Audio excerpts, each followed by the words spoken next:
G'day legends, g'day superstars, it's Peps, it's Tipped Out, and I'm bringing you the round 10 tips for a massive first week of Sir Doug Nicholls' round, and it is all kicking off tomorrow night. What a song by Steel Panther. But it is all kicking off tomorrow night. Port Adelaide versus Melbourne at the Adelaide Oval. It is going to be an absolute corker. We are talking about a team that is second up against a team that is fourth on the AFL ladder. This is going to be an absolute ball terror at its best. 7:50 p.m. at the Adelaide Oval. My brother and his wife, the Love Machine, are going all the way over to Adelaide. Good luck, you two, as they go and watch the D's take on the Port Adelaide Power. Now, what I've been doing recently is I've been going with my heart, I've been going with my head, and I've also been going by who is the highest ranked team. I've also been going with who's won the most quarters and also who's won the most halves. This week, I did pick 7 out of 9 last week, and unfortunately, the two teams that let me down were Geelong and were also Fremantle beating Sydney. But this week, I'm just simply going with what Peps says, who I will be tipping in a cracking week of footy. And it's all going to be starting, like I said, tomorrow.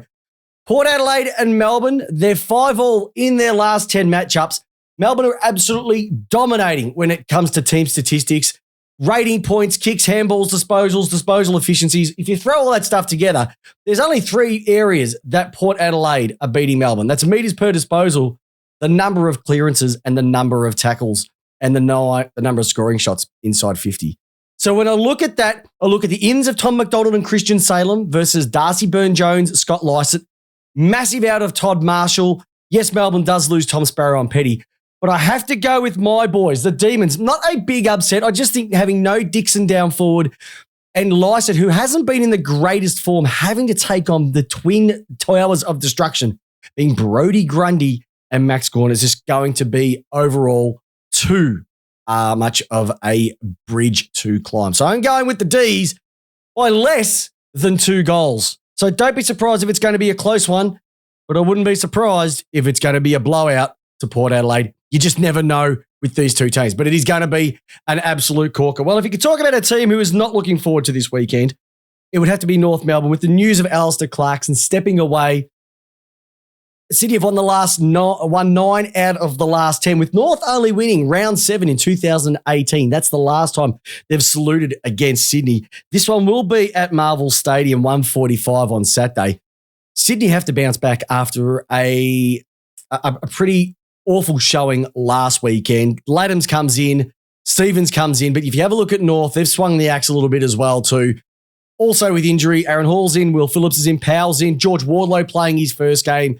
Eddie Ford, Callum Coleman-Jones, the hyphen after a massive week in front of goals, they'll be back. But you just think this is a game that North Melbourne, with a bit of a spike, should be able to win. I'm tipping a massive upset. I think North Melbourne will come out and win this one by less than a goal. I don't ask me why. There's just nothing that makes me think why they should win. I know it's kind of strange. Their ratings are poor.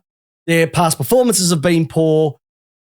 But I've just got a feeling that North should and have to bounce back and show something for their coach and for their fans. And I think with Hickey out, Mills out, Logan McDonald out, a pretty soft-looking forward line and no back line to speak of, North are a massive chance. And I'm picking them by pretty much a similar margin to the first game, less than a goal. And wouldn't that be a story if North beat Sydney? Western Bulldogs versus Adelaide. This is going to be a cracker of a game at Mars Stadium, Ballarat. If you remember a couple of, I think it might even be last year, Western Bulldogs got that great win against Adelaide at the same stadium. And I reckon that they are a massive chance down there as well. It's going to be cold. It's going to be frosty, just the way that the puppy dogs like it.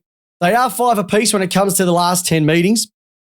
But with the outs of Walker, Doty, Philthorpe, and McHenry out, it's going to be very, very difficult. Tim O'Brien comes in. That will replace Alex Keith, he moves out as well. The Bulldogs can't do anything exactly wrong at the moment. They've been playing some really solid football. Adelaide, the same as well. But I think just coming out of Adelaide, the colder parts of Melbourne, having no presence down there in Walker is going to be a little bit of a challenge. So I reckon the Bulldogs might win this by 2 goals.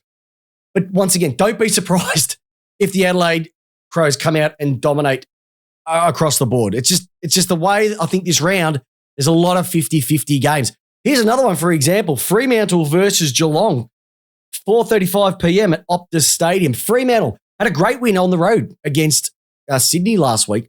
And Geelong, with a bit of an injury crisis, Duncan out, Henry's been out, Oliver Henry's out, Jai Clark's out. They do bring in Blade Close after his suspension, Jack Henry and Tyson Stengel, I think for his first game in quite a long time, are back in. And Freo, they're starting to get some form. They've got arguably the best ruckman going around at the moment in Darcy. Jackson is playing some great football as well, finally starting to produce on what was all promised for a long, long time. You've also then got Lachie Schultz down forward doing his thing as well too. The backline's holding up okay. I'm just concerned, once again, with Sarong in the middle, Brayshaw in the middle, Schultz up forward, and those 2 guys in the middle, which I spoke about, Darcy and Jackson. I think Geelong might find it a little bit tough again. Now, will they be able to win this one? Certainly, but from a disposals perspective, disposal efficiency and kicking efficiency perspective, Fremantle have the edge. And I think they'll take a lot out of their win against Sydney last week, and I'm picking Fremantle. Yes, I'm picking Fremantle to win this one by, once again, no more than 2 goals. So far, the first 4 games that we've covered are going to be massively tight. Like I would normally say, tighter than the front of Dirk Diggler's jeans. This is how packed this round is going to be. We head to a Q clash. It is Brisbane versus Gold Coast.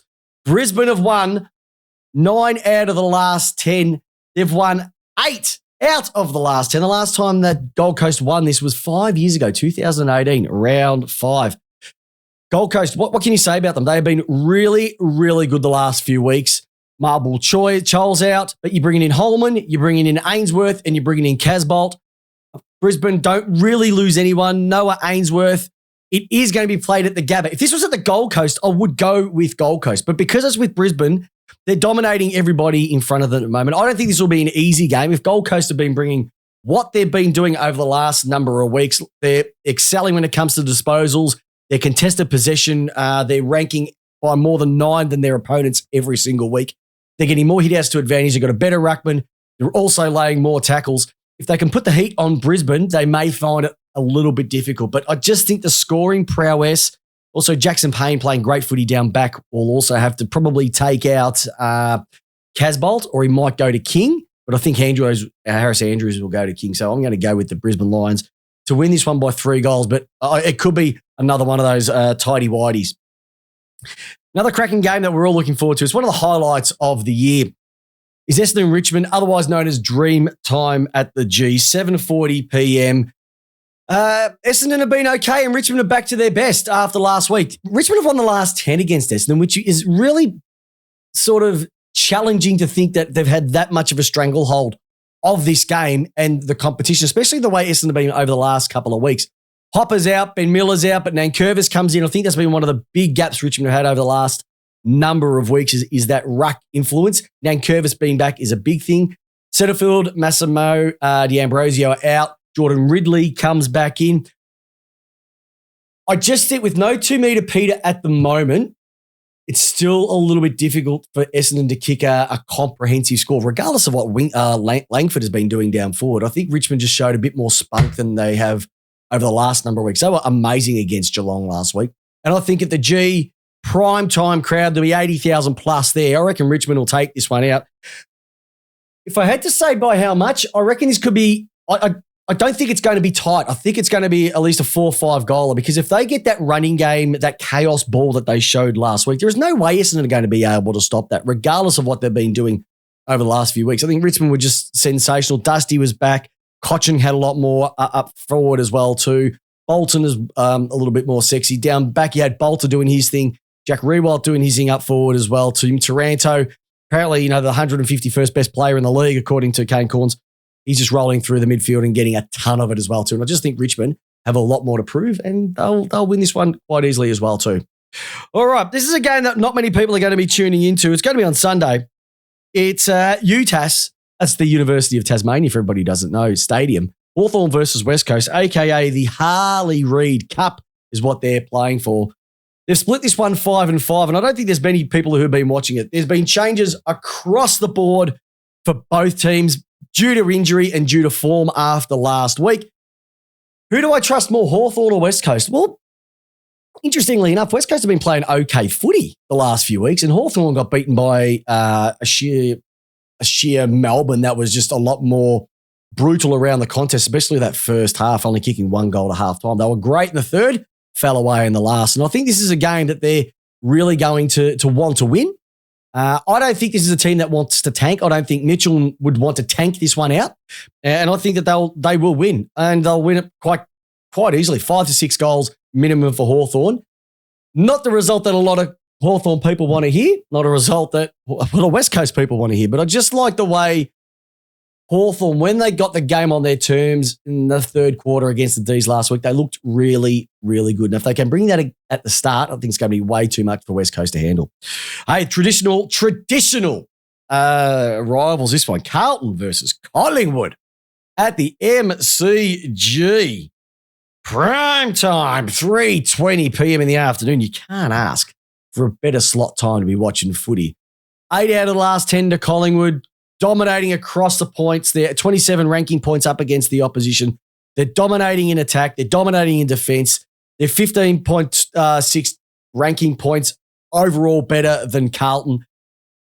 I reckon this is going to be a close game, to be honest. I think Carlton, after the week that they've been through, they have been, let's be honest, they've been pretty shit the last few weeks, and they haven't shown up to games. They need to put a line in the stand, a stake in the ground, balls to the wall, pitchfork in the hay, you name it. They have to do it this week. Mackay just has to get back to simpletons, get the ball. Their midfield is capable. Their forward line is capable, and their back line is capable of stopping Collingwood. But I just think Collingwood will see this as another team they can send to Misery Town, and they'll do it, and they'll do it quite easily. I know that the line says 4.5 points. I actually think this is going to be more of a 6 or 7 goaler, to be honest. I think Collingwood will dominate. Their midfield has been brilliant so far this year. The defense has been awesome. Darcy Cameron comes back in. Finley McRae comes back in. They're just going to be offering too much more, and they're going to dominate. It's going to be an easy one for them. Last game of the weekend, once again, they're getting to the graveyard shift. GWS versus St Kilda. St Kilda was shown up a little bit last week by Adelaide, and I think GWS are a massive chance of taking this one out. I know it says on the ratings that St Kilda will win this one by 6.5 points. I think GWS will take this one out, to be honest. They're 5-4 with a draw back in 2018 in round 5. But I just like what GWS have done over the last 4 weeks. They're getting more of the ball. Their disposal efficiency is a lot better. Their kicking efficiency is a lot better. And they're getting the ball in the hands of their forwards. Hogan has been sensational. Himmelberg has been doing his thing. You know what the GWS midfielders are like. Toby Green comes back, which is a massive boost for them. They do lose Tim Membry when I talk about St Kilda, but the great Max King comes in as well too. He'll be a little bit rusty. That's why I'm going with GWS to have a massive upset here, and they'll win this by 2 goals. And this will be the upset of the weekend. And then the questions will start to be asked. Will St Kilda go back even further? Will they even make finals? They're the only team outside of Carlton I see on a bit of a slippery slope to September action. Don't say that fast, especially when you're sober or you've had a few. And I think GWS will win this one and put that one down in your tipping. So rounding it up for tipped out for this week, we've got Melbourne. We've got North Melbourne. I'm picking an upset there. Western Bulldogs to take that one out. Geelong, actually, I'm going with Fremantle over Geelong. I'm going Brisbane in a bit of a canter, I reckon. Richmond in a canter, Hawthorn in a canter, and Collingwood to do it quite easily. All right, ladies and gentlemen, there you go. They're on Peps, and that is tipped out for round 10, first of the Sir Doug Nicholls rounds. Now, if you love this podcast, if you love my tips every week, give us a like on Spotify. Give us a like on Apple Podcasts. Share it with your friends. More importantly, tune in Monday nights. We go live with Lace Out. Guest hosts every single week. You never know, Jamie the J-Dog Wallace could be back this week after my mob take on his mob. It's going to be a corker. And also, get around our sponsor, TechPlex Solutions, for all your commercial and residential security needs. You can't ask for more than the best in the business, and Techplex are exactly that too. So there you go, listeners. Have a great weekend. Hope your team wins. Drive safe, and more importantly, I'll see you Monday night for Lace Out. Have a great weekend, and go D's!